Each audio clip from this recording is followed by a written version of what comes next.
వికారాబాద్ జిల్లా మరపల్లి మండలంలోని కడుగుంట గ్రామంలో పసుపు కంది పంటల మధ్య గంజాయి పంట సాగవుతుందని సమాచారం అందడంతో వికారాబాద్ డిటిఎఫ్ ఎక్సైజ్ సిబ్బంది మోమినపేట ఎక్సైజ్ పోలీస్ స్టేషన్ సిబ్బందితో కలిసి తనిఖీలు నిర్వహించారు. ఈ తనిఖీల్లో పసుపు అలాగే కంది పంటల్లో సుమారు 2.572 కేజీల ఎండబెట్టిన గంజాయి లభించింది.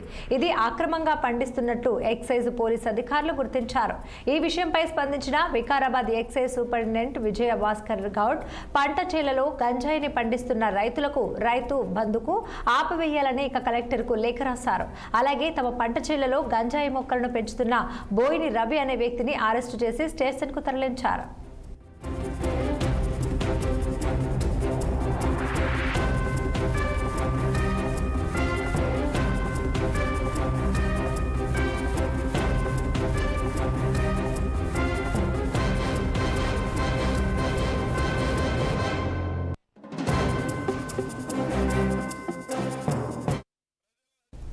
శ్రీకాళహస్తి పట్టణంలోని దయాకర్ అనే వ్యక్తి ఇంట్లో అగ్ని